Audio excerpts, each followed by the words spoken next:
I just said, what do you really want from life? And she said, therapy. I really want some therapy.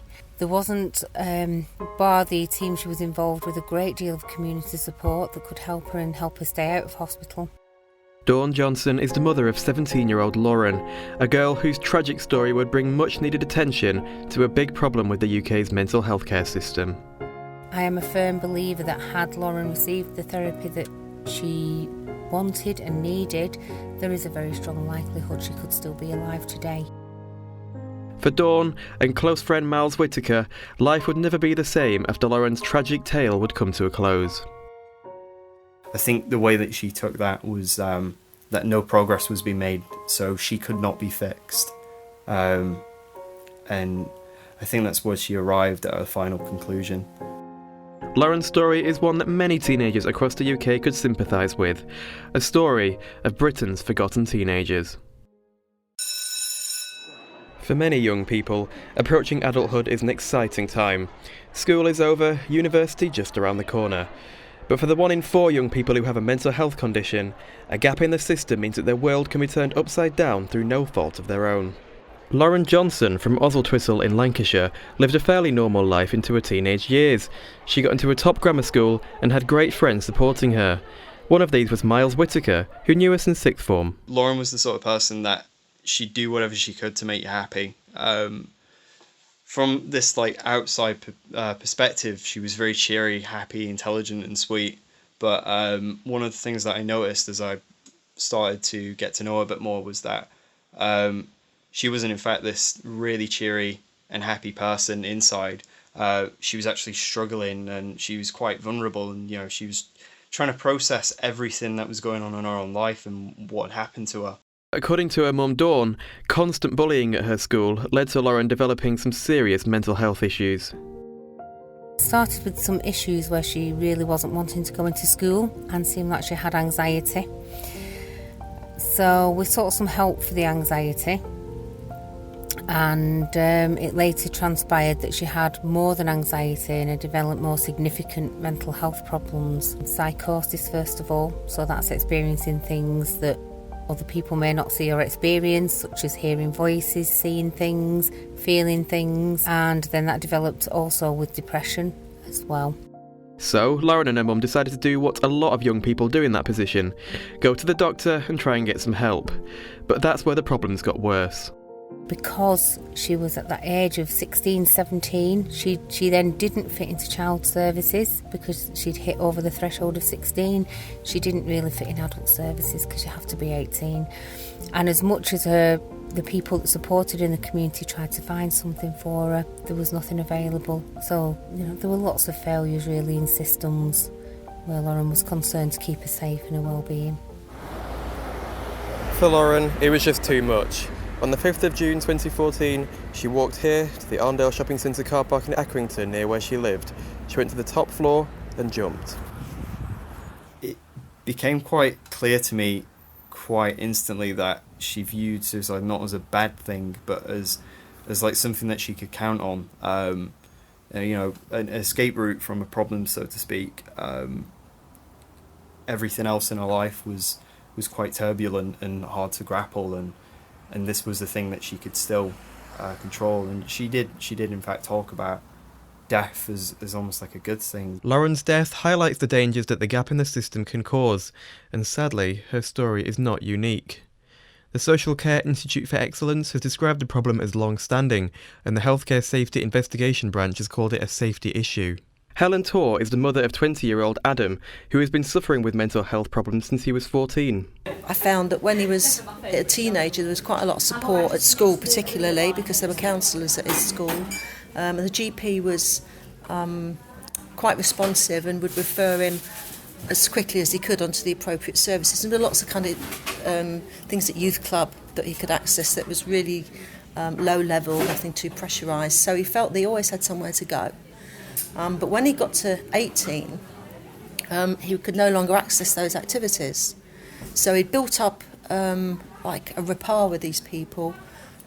He felt comfortable with them, he's happy to go and talk to them, and then all of a sudden he couldn't go there anymore. So eventually, after him suffering for quite a few months, we did go back to the GP, and all they could offer was a 3-hour suicide watch, which is what he wanted because he wasn't suicidal, he was just suffering from severe depression and mental health problems, and a waiting list, and he's still on the waiting list. So whereas he was accessing services and he was getting better, he's now back to square one. And that's the difference between going from children's to adults. You stop and then you have to start again. And in that transition time, you lose all the work that's been done. So why are there so many teenagers being failed by the system at such an important stage of their lives? Hi, my name is Dr. Sandeep Renault, and I'm the Executive Medical Director at North West Borough's NHS Foundation Trust and also Greater Manchester's Children's Mental Health Lead. So at the moment, the biggest challenge is that the services aren't connected, they're not integrated, and they don't have the same model. So one of, I think, the most important pieces of feedback that we get and we have had from young people and their families is that the model of a service when we work with young people is that we very much work with the young person and their family and their friends and the other agencies like school that are around them. So it's very much a multi-professional, multi-organisational way of working. But in adult services, the model is very different. It's very much about seeing you, the adult, and that's it. In terms of funding, mental health has never had the same level of funding as our physical health services have had. But there is an opportunity to change that now with the knowledge that we have. Mental health is 23% of the whole health burden in this country, but historically has only ever got 11 to 12% of the health budget. Children's mental health got 6% of that. So it's not a surprise that we are under such unprecedented pressure and challenge to meet a demand when we're kind of never going to be able to deliver that whole person agenda on 6% of the 11% of the total budget. Steve Broach, a barrister at Monkton Chambers who specialises in special educational needs, says that a lack of clear legal structure might be fueling the problem. So the law on child and adolescent mental health is really complicated, and there are different legal duties applicable to different bodies in the system, local authorities, health and so on. And then that difficulty is compounded when young people approach 18 because a whole new set of laws apply. So for example, in social care, suddenly the Care Act becomes relevant, which isn't relevant before 16.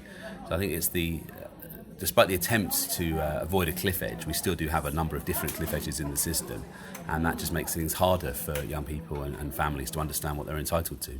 According to Steve, nothing is more important than understanding your rights when it comes to transition time. The most important solution to difficulties around transition is for the people who are affected to genuinely understand what they're entitled to at different stages. And there is, of course, now specific law on transition as well. So the Care Act has a number of key transition duties around both young people but also their carers. And so knowledge is power, and the more that young people and families understand about the law, then the more likely they are to be able to enforce their rights. The first part of enforcing your rights is to know you have them. Drawing on her experience as a mental health nurse, Dawn Johnson says that more investment is needed in services for young people. There is still a gap in services. There's still not that available place or available systems for young people to go to, and people sadly are kind of slipping through that net because they're losing the support from child and adolescent services, and they're not getting a full support package to access because of the age gap. Hello, Childline, how can I help? One local authority aiming to provide more support for young people within transition is Nottingham City Council. They're piloting a programme in collaboration with Childline, where counselling sessions will be given once child services, or CAMS, are over. Councillor David Mellon is the portfolio holder for early intervention and early years. Sometimes they've had intensive support and then it all stops. And this is a way to allow young people to make the most of what they've received from the CAMS therapeutic input into their lives by talking that through with a trained counsellor. First of all, we thought it would be better to have that while they're waiting for the CAMS appointment, but young people have told us very clearly no, they're fine then. It's actually afterwards that things are perhaps a little bit more difficult, and having some ongoing support would be beneficial. According to David, the new scheme could help bridge the gap between child and adult care. If a child is 17, then yes, it could well bridge that gap. We know that levels of mental health amongst teenagers is not good, and that we need to offer the help where we can to avoid having, crises that involve them being taken into hospital, if at all possible. According to Dr. Sandeep Renaut, the only way a solution will be found is through a holistic approach, combining care services such as health and social care. It's a challenge that has to be owned by the whole system. And that whole system includes young people and families, our communities, health, social care, education, including higher education, local councils and local authority, and a hugely untapped resource, which is our voluntary community and social enterprise sector. And it has to be a challenge that we all own together if we are indeed going to find solutions for the future. So we need to start thinking of ourselves as a national health and social care service that brings together the social care elements, the voluntary community sector elements, the community assets that we have elements, and then be able to talk about how we approach the challenges. And out of a tragedy, a ray of hope. After Lauren's death, her friends and family came together to set up a charity to support people who were in the same place as she was, Lauren's Place. Christine Smithies is chair of the charity. Now it's more raising awareness of mental health issues in young people and making sure that young people know where to go to get the support. So at the minute we're trying to get into schools. We've done an online leaflet that we've sent to all schools and high schools and colleges in the local area, Rosendale and Hyndburn, highlighting where young people can go or who they can get in touch with, signs and symptoms of mental health issues so that other people can spot them. And how you can help other people, to deal with it and to get through it, and where you can go to get help, which is the most important thing, because there's such a gap in the mental health provision in the NHS.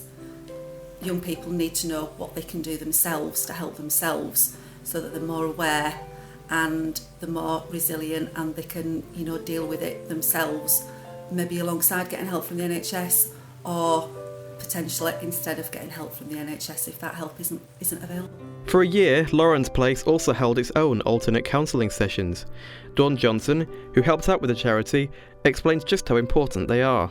We did a lot of work when she died with the local commissioners for the NHS, and they acknowledge there's a gap there. It's not that it's something we're saying that they don't know. They do know there's a gap there, and that's why they commissioned us to do some services, which we did do. So we brought in art therapy, we brought in clinical hypnotherapy, we brought in various different therapies for people to access, and traditional counselling therapy. So people had a choice of working in different ways with a therapist. It wasn't just a one-size-fits-all. There were different mediums. I am a firm believer that had Lauren received the therapy that she wanted and needed, there is a very strong likelihood she could still be alive today. And that's backed up also by one of the girls we helped when we set up the therapies, was very, very much like Lauren. The first girl we ever helped was very at high risk of killing herself, and has successfully done all her exams, and she's doing really well now, and she's dealt with all the issues that she needed to deal with, and is still here with us now.